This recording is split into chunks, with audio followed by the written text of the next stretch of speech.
Hello friends, जय जगन्नाथ। तो आज भिडियो आम आलोचना करवा ओटीटी एग्जाम 2026 ओडिया पेडागोजी गोटे इम्पोर्टाट टॉपिक रही आपर तात्विक पठन और व्यापक पठन। तो आम इम्पोर्टाट किसी प्रश्न को डिस्कसन करवा। जदि आपण मानक ये भिडियोटी भल लगी निश्चित भाव में लाइक करेंगे, कमेंट करेंगे, ता सहित शेयर करेंगे। एवं जो माने कि चैनल को प्रथम थर पर विजिट करुवे चैनल को सब्सक्राइब करेंगे।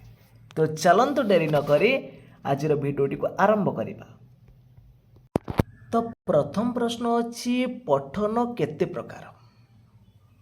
तो पठन होची आमर केते प्रकार ना दुई प्रकार।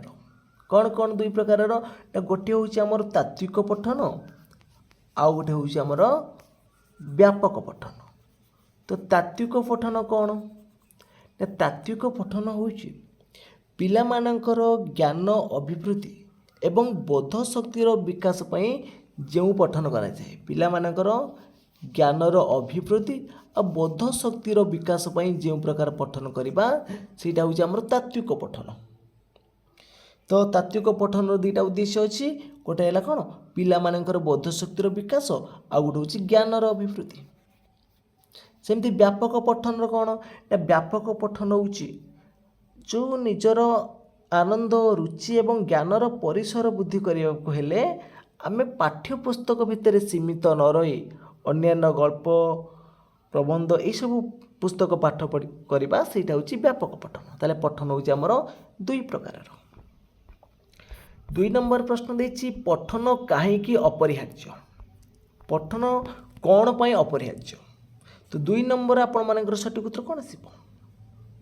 तो ऑप्शन भितर आपण मानकर सठिक उत्तर आसीबो एठी ऑप्शन नंबर बी ना शुद्ध भाषा और उन्नत शैली शिक्षा निमंते आमर पठन अपरिहार्य।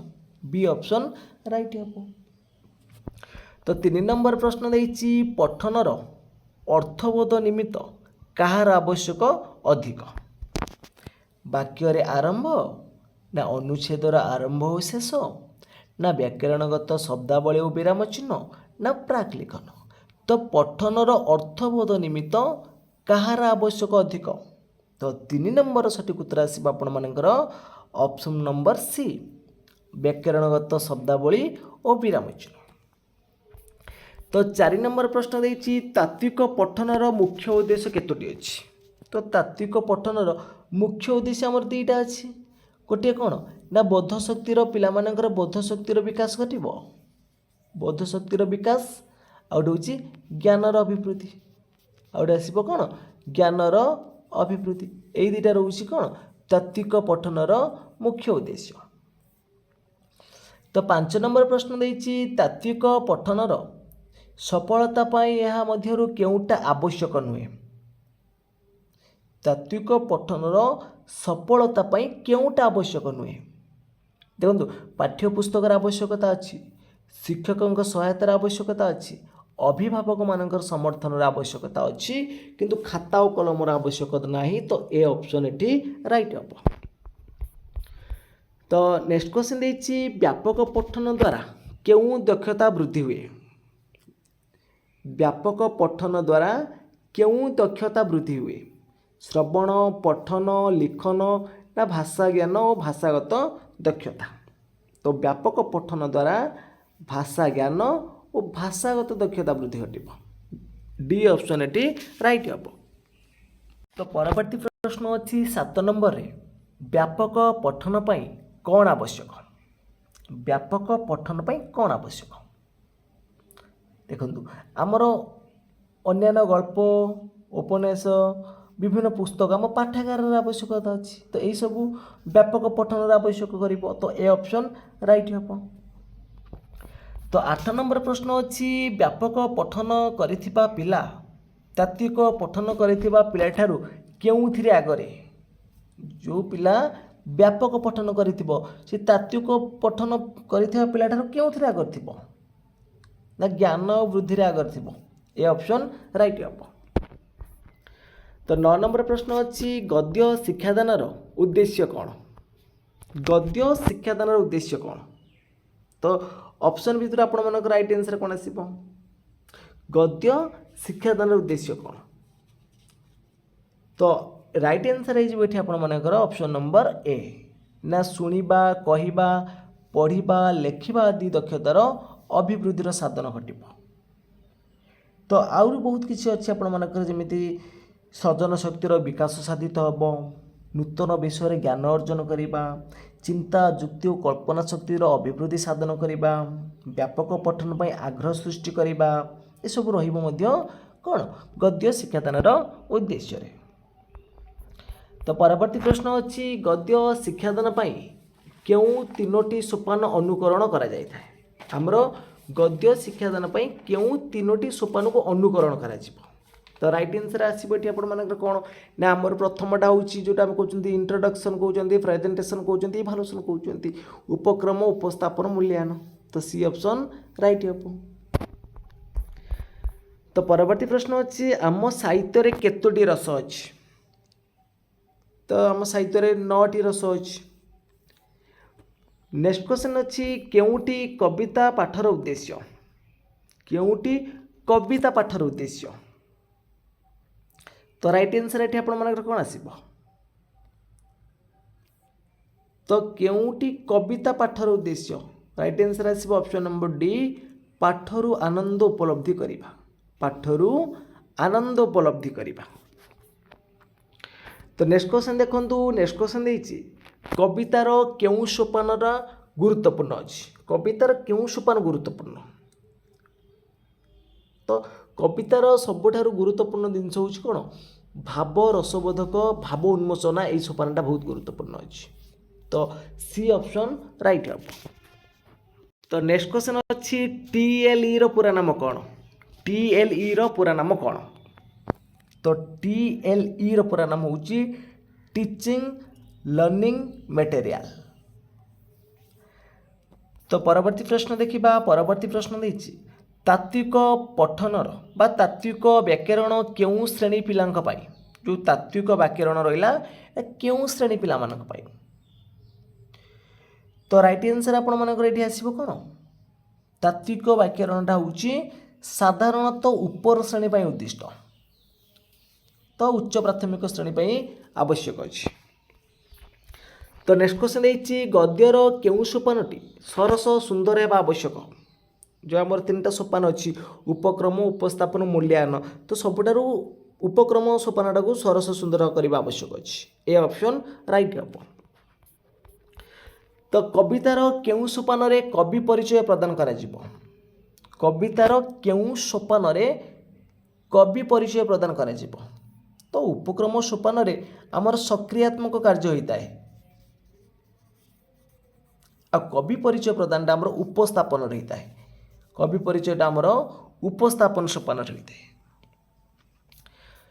तो परवर्ती प्रश्न अच्छी केउटी कविता पाठर उद्देश्य केउटी कविता पाठर उद्देश्य तो राइट आंसर एठी आपण मानकर कोन आसीबो देखंतु तो राइट आंसर हे जिवो एठी आपण मानकर ऑप्शन नंबर ए हबो ना निज देशर ऐतिह्य परंपरा और संस्कृति सह परिचित हबा तो परवर्ती प्रश्न अच्छी पिला केउ स्तर रे कविताटीर सारमर्म को बुझी सारी थाए पिला केउ स्तर रे नीरव पठन तो हबनी ना तो केउ स्तर रे आसीबो एठी देखंतु आपण मानकर अन्य ऑप्शन देखिबा अन्य ऑप्शन ले कोन अछि एठी देखंतु ऑप्शन नंबर डी टा राइट आंसर हबो जो रसानुसारण आवृत्ति समय से कवितार कौन ना सारा मर्म को बुझी सारी थाए तो परवर्ती प्रश्न अच्छी केउटी अतिरिक्त साहित्यर उद्देश्य व्यापक अध्ययन पर यह प्रेरणा देबा ना यथेष्ट समय नहीं बुझा ना बड़ पार्टी निर्भुल पठन करवा ना नीरव पठन करवा केउटा अतिरिक्त साहित्यर उद्देश्य तो राइट आंसर आसो आपण मानकर ए है व्यापक अध्ययन पर यह प्रेरणा देबा तो परवर्ती प्रश्न अच्छी गद्य साहित्य शिक्षादान बेले उपस्थापन पाई केते समय दिया जिवो जो उपस्थापन पाई तो पाखापाखि आमर 30 मिनिट समय दिया जिवो 25 रु 30 मिनिट आसीबो तो 20 रु 25 मिनिट भी हो पार ये ऑप्शन आप भूल अच्छी 20 ରୁ 25 मिनट भी हो पार कहीं मूल्यांकन आम समय दूसरे के 7 ରୁ 10 मिनट आउ एटा हूँ आप उपक्रम हूँ 5 ରୁ 7 मिनट तो से हिसाब कले 20 ରୁ 25 मिनट ही ठीक आसो। तो परवर्ती प्रश्न अच्छी प्रयोग सोपान उद्देश्य कौन प्रयोग सोपान उद्देश्य कौन तो राइट आंसर आपण मानकर कौन आसो प्रयोग सोपान उद्देश्य कौन ना केते दूर पिला माने पाठ बुझिले जानिबा डी ऑप्शन राइट। तो परवर्ती प्रश्न अच्छी अतिरिक्त साहित्य पाई जो प्रकार पद्धति ग्रहण करा जाय थाए ता कौन अतिरिक्त साहित्य पाई जो प्रकार पद्धति ग्रहण करा जाय थाए ता कौन तो राइट आंसर आपण मानकर कौन आसो देखो गद्य साहित्य व्यवहार करा पद्धति मध्य आम अतिरिक्त साहित्य पद्धति ग्रहण करें तो सी ऑप्शन टा राइट हम आपण मानकर गद्य साहित्य जो पद्धति आम जो अतिरिक्त साहित्य से पद्धति ग्रहण करें। तो नेक्स्ट क्वेश्चन अच्छी अतिरिक्त पाठदान समय शिक्षक कौन करने दरकार नहीं जो आम अतिरिक्त पाठदान करुवा से समय आम कौन ना कठिन शब्दानुशीलन करने आवश्यक ना कठिन शब्दानुशीलन करार आवश्यकता ना तो डी ऑप्शन ये राइट हम। तो परवर्ती प्रश्न अच्छी अतिरिक्त पाठर पठन पाई क्यों पठनटी शेष कर अतिरिक्त पाठर पठन पाई क्यों पठनटी श्रेयस्कर होता है उच्च पठन ना द्रुत पठन ना नीरव पठन ना रही रही पठन देखु अतिरिक्त पठन पाई ये आपण मैंने मारे निजे उच्च पठन आपण मान हेनी कि द्रुत पठन हेनी तो नीरव पठन आवश्यकता अच्छी रही रही पठन हेनी। तो नेक्स्ट क्वेश्चन देछि रचनार अन्य नाम कौन रचनार अन्य नाम कौन प्रबंध आम कहते कि प्रबंध कहीपर ए ऑप्शन राइट हम।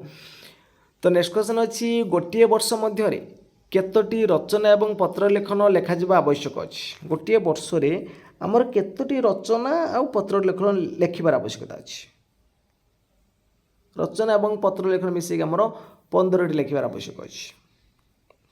तो नेक्स्ट क्वेश्चन देछि व्याकरण पढ़ाई केतोटी प्रणाली अनुसूत हुए जो व्याकरण पढ़ाई तो राइट आंसर आपण मानकर कौन आसीबो तो व्याकरण पढ़ाई आमर दुईटी प्रणाली आवश्यकता अच्छे गोटे आरोह प्रणाली आउ गोटे हूँ कौन अवरोह प्रणाली आरोह आउ गोटे हूँ अवरोह।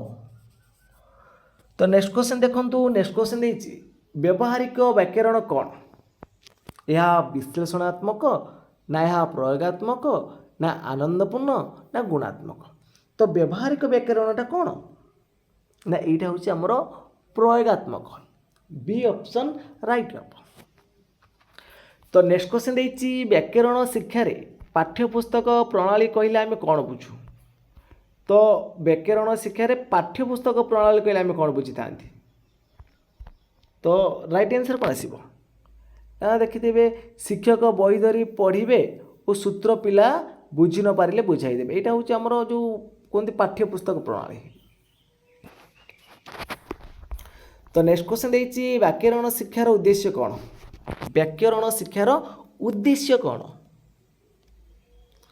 तो उद्देश्य कौन ना लिखित भाषा को ठीक भाव पढ़े और बुझे यहाँ व्याकरण शिक्षार उद्देश्य। तो नेक्स्ट क्वेश्चन आछि संविधान केतोटी भाषा को स्वीकृति दी जाइछि तो आम संविधान रे 22 गोटी भाषा को स्वीकृति दी जाइछि ए ऑप्शन राइट हम।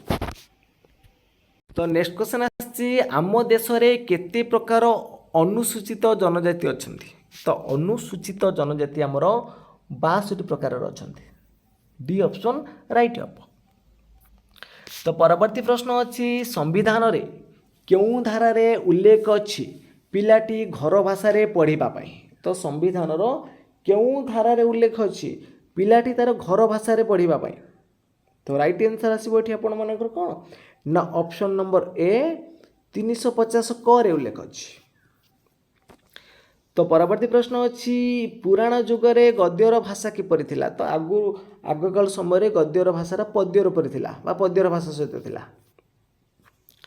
तो नेक्स्ट क्वेश्चन आसी बहुभाषीय पिला माने ओडिया भाषा रे शिक्षा ग्रहण समय सृष्टि होउतबा प्रतिबंधक कौन तो बहुभाषी पिला मानकर जो ओडिया भाषा रे शिक्षा ग्रहण कला बेले प्रतिबंधक होउछि कोन ना या सेमानकर मातृभाषा होई नथबारु विषय भाव बुझिबा सेमान कष्ट होइता एटा सेमानकर प्रतिबंधक रहउछि।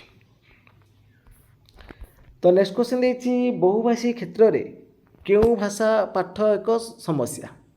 तो बहुभाषी जो मानकर अलग भाषा से व्यवहार करता भाषा समस्या आसब ना तो समस्या आसब ओडिया भाषा से बी ऑप्शन राइट हम। तो नेक्स्ट क्वेश्चन देखंतु नेक्स्ट क्वेश्चन देछि मातृभाषा रे द्रुत पठनर अभ्यास कराइबा केउ शिक्षादान लक्ष्य। द्रुत पठनर अभ्यास कराइबा एटा केउ शिक्षादान लक्ष्य रहिबो एटा आसब अतिरिक्त साहित्यर तो नेक्स्ट क्वेश्चन आसी गद्य शिक्षादान रे छात्र छात्री मानकु केउ स्तर उपरे नीरव पठन करने को दि जाए। गद्य शिक्षादान रे छात्र छात्री मानकु केउ स्तर उपरे नीरव पठन करने को दि जाए। शिक्षकंकर आदर्श पठन परे ना उपक्रम परे ना प्रयोग प्रश्न परे ना शब्दानुशीलन परे। तो सठिक उत्तर कौन हम ना गद्य शिक्षादान रे जो छात्र छात्री मानकु केउ स्तर उपरे नीरव पठन करने को दि जाए ना शब्दानुशीलन परे मन रखिए शब्दानुशीलन परे डी ऑप्शन टी राइट अच्छी। तो नेक्स्ट क्वेश्चन देखंतु नेक्स्ट क्वेश्चन देछि प्रबंध रे लेखकंकर केउ भाव प्रतिफलित हुए। चिंताधारा ना चेतना प्रभाव ना मौलिक चिंताधारा ना सुसंगत मौलिक चिंताधारा। तो प्रबंध रे लेखकंकर केउ भाव प्रतिफलित हुए तो सठिक उत्तर आसब टी ऑप्शन नंबर डी सुसंगत मौलिक चिंताधारा। तो फ्रेंड्स आज क्लास टी सरी जाइए। जदि आपण मानक ये क्लास टी भल लगी निश्चित भाव में लाइक करेंगे कमेंट करेंगे ता सहित शेयर करेंगे और जो मैंने कि चैनल को प्रथम थर पर विजिट करुवे चैनल टी को सब्सक्राइब कर रखिए। तो फ्रेंड्स आज ये जय जगन्नाथ जय हिंद।